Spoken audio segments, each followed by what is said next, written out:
Hi, everyone. Harry here on the other side of a 24 hours of absolute mad, over-the-top, crazed rhetoric from Donald Trump. And I want to talk a little bit more about the legal situation, but we've gotten used to his complete ranting and rhetoric, and many people, I guess I was among them, thought he wouldn't follow through. But we just had the President of the United States, the person with his thumb on the button of the most destructive weapons in the history of mankind, promise a whole civilization will die tonight, never to be brought back again.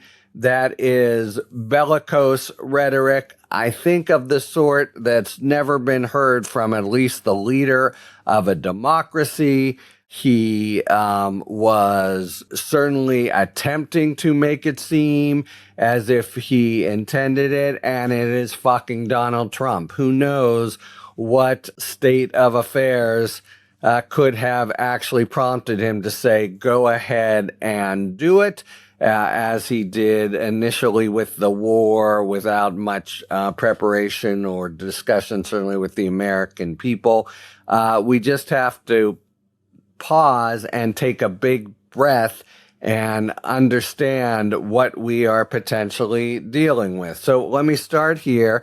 No doubt you would have a consensus across the board of people who know the law of war, conservative, liberal, etc. He was promising to commit war crimes. He was committing the United States to the commission of war crimes. Even if you think he was always faking, and well, you can't say he would never commit war crimes. The initiation of the wars in both Venezuela, or the removal of the president there and the removal of the supreme leader in Iran, that's a violation. You can't just do a war because you want to remove a leader. But the basic promise to destroy civilian infrastructures, bridges, power plants, bomb them back to the Stone Age, just make them, completely without any of the kind of modern life amenities, water, thousands and thousands and thousands of deaths. These are outright war crimes. And it's not simply the savagery of Trump and the potential stain on the United States, but once we are in this business of committing or promising to commit war crimes, our leverage as against other countries is completely compromised. Imagine for a moment that Iran had been able to capture the second person in the plane that went down and was rescued in a really impressive, dramatic mission by hundreds of people combing the country within Iran, etc. When you're already the criminal on the block, doing kinds of war crimes, etc., the ability to bring, of course, it's true you're dealing with Iran, a country that has a long history of not paying any attention to international law. Nevertheless, I'll just say, echoing many, many international scholars, our general, well-established kind of high road, generally, I'm not saying the U.S. has an unblemished record, has stood us in good stead in a number of instances when we have the vulnerability with in military hostilities for our own folks. But we're talking about really, it would seem like, some combination of a Charlie Chaplin movie and a Hitler documentary, the little dictator in the White House screaming, a whole civilization will die tonight, never to be brought back again. Even beyond, and it's something to consider, that for many people, it just seemed like he's not going to do that. Taco Tuesday, Trump always chickens out. There's just something deeply unhinged and unsettled about promising the destruction of entire civilizations, blatant war crimes, and the like. So much so, in fact, that you have now a call from people on both sides of the aisle, including people heretofore really associated with Trump, to invoke the 25th Amendment. That's the provision that was put into play in the wake of Kennedy's shooting to basically remove a president who is incapacitated, or in this case, the argument would be completely nuts and off his rocker. The call from different lawmakers and people on Trump's side previously has no legal effect, and this will not happen. But that it's actually being seriously proffered just tells you a lot about what a crazy ass moment we are in, and we're certainly not out of the danger zone by any means. We have already Iran talking about breaking the ceasefire and arguments about what they are or aren't going to do in the Strait of Hormuz, and a tough talker like Trump could be easily back, pounding the table and saying, I'm going to double destroy the entire civilization.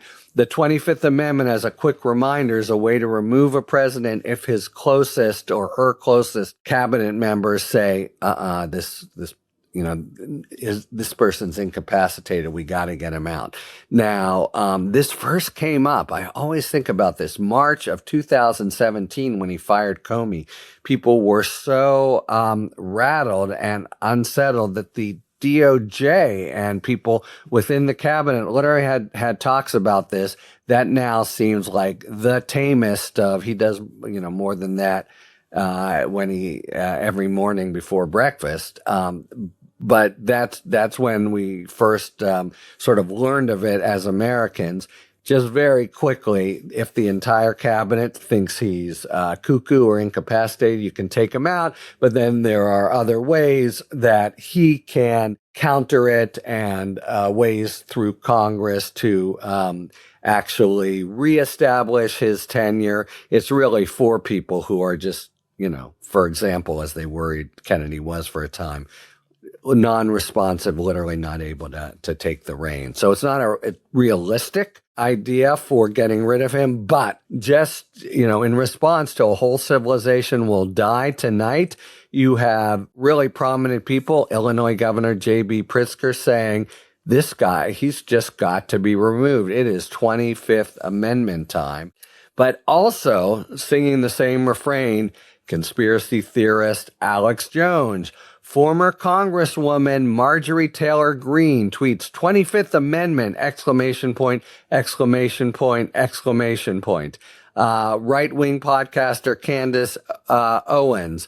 Scaramucci, previously Anthony Scaramucci, one of his closest advisors, who knows him better than anyone. So that, combined with literally Democratic members of Congress, just tells you we have a real drumbeat for saying, not for actually doing it, but just for saying it, is a whole sort of new pushback in the opposition, saying he's not just corrupt, he's not just only out for himself, he's not just a complete liar, he is fucking crazy. Talking about a whole civilization will die tonight, never to be brought back again, and he's got to be yanked from office. Again, it's the effect on the overall political and public discourse that these words from people on both sides of the aisle really have their impact. There's just something within the discussion, in the water, and man, oh man, it certainly seems like an understandable response to the complete, over-the-top, what do I have to say? A whole civilization will die tonight, never to be brought back again.